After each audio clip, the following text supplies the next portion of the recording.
Hi everyone, welcome back to FRAG-MENTAL. I'm Chris, thanks for joining me. Today I'm talking about a brand new release from Mont Blanc Explorer Platinum. Can it follow in the footsteps of the very popular Explorer? Let's find out.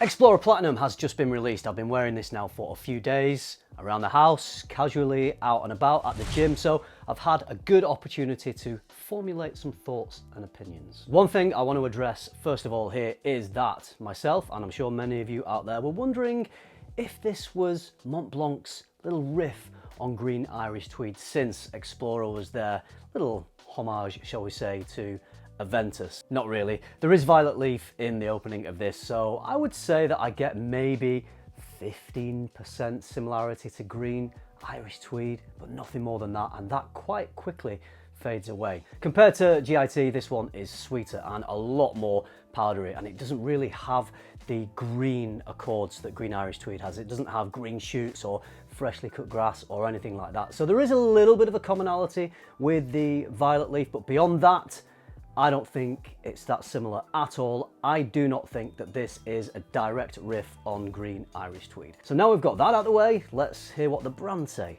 about Platinum. Mont Blanc Explorer Platinum expresses a new facet of the spirit of exploration. Mont Blanc is taking us towards new adventures into the world's highest mountains.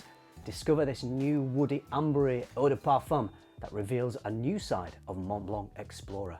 Explorer Platinum opens with vibrant green notes of grapefruit, violet leaves and clary sage, all wrapped up by the intensity of cedarwood and an accord of ambery notes. I would describe this as a soft, powdery, woody, herbal scent. I don't really get any grapefruit. There might be a little bit of a citrusy, poppy thing going on in the opening.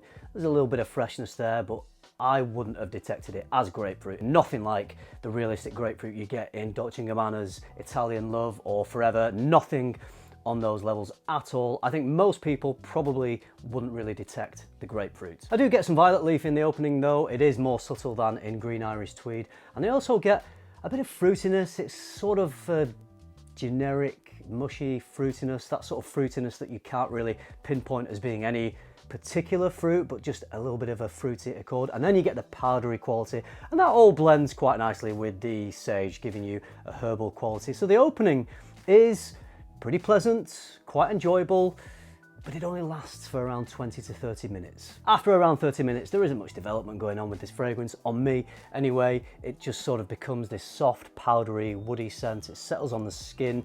It's not projecting very much. It's fine. It's not an unpleasant smell. It's okay.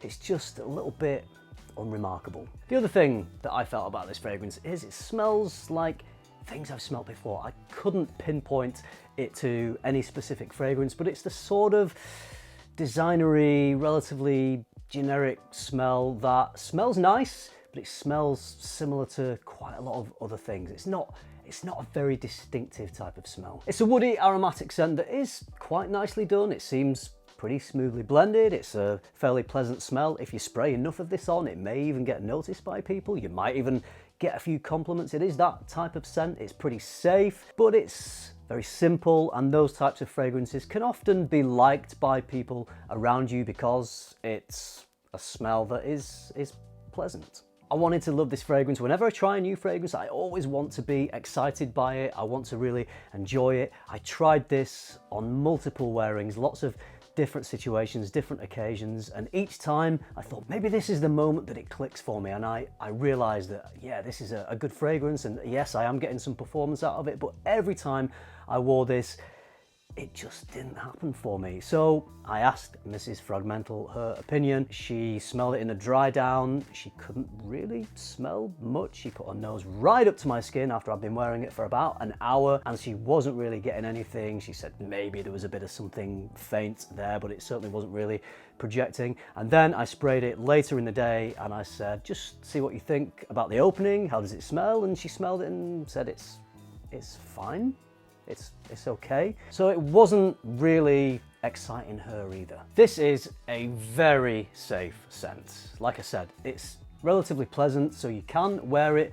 It's super safe. If you want to wear this in the workplace, in an office, then this is a scent that will work, because I don't think many people will smell it that much, and those who do are going to think it's fine, it's all right. It is pretty versatile though. You could wear this all year round. It's got enough freshness for summer, and it's got a little bit of woody depth going on for cooler temperatures. In terms of occasions though, I wouldn't wear this for anything other than just very casual wearings. Maybe not even that, because I've got better scents that are more distinctive that I would choose to wear casually. I certainly would not wear this for special occasions, formal occasions, events. When I do those things, I'm looking for something that is gonna make a bit of a statement, something that is likely to get me noticed, something that will help me to stand out, and something that not necessarily is gonna get talked about by the people around me, but something that makes me feel like I'm wearing something that is appropriate for that occasion. If I was wearing this for a special occasion or a formal occasion, it just would not give me the feeling I like to get from my fragrance in those situations. I did mention at the start of this video, does it live up to the hype of Explorer? Is it going to be as popular? I don't think so at all. I much prefer the smell of Explorer. Even though it's a riff on AVENTUS, it is a better scent, it's much more distinctive, and it also has fairly decent performance. This one doesn't. I got an opening of 20 to 30 minutes, and then on me, it was dead. There was a faint skin scent if I went right up close to my skin, but that is not the type of fragrance I like to wear. I want to get wafts. I want maybe people around me to be getting wafts of it as well. This scent just did not do it for me. I found it very lackluster. When I say this about a fragrance, people in the comments often accuse me as if I were wrong about that. Well, I'm not wrong, because my wife confirmed that she wasn't really smelling it very much. That is my experience. That is what I'm getting from this fragrance. I am not saying that's the experience you will get. I'm sure a lot of you will if that's the experience I'm having, but some of you out there may have good experience. Maybe this is going to be a beast mode fragrance for you, and I really hope it is, because I want all fragrances to do well, and I want people to enjoy all fragrances. You know, we love fragrance, right? So, you know, we want people to enjoy them, but I'm just telling you what I'm getting from this, from my experience, and the performance is definitely below average. And just to back that up a little bit further, I was spraying a lot of this on. This was multiple sprays, 10 to 15 sprays each time. I was spraying it on skin, I was spraying it on clothes, and still it just wasn't hanging around for me. So yeah, Mont Blanc, not working for me. The other thing that I don't think is working very well for this scent is the marketing, the publicity. There are images of this in snowy mountains, in the great outdoors, in the wilderness. You want something that is going to give you that feeling, that airiness, that ozonic nature of being in the great outdoors, of being at the top of mountains.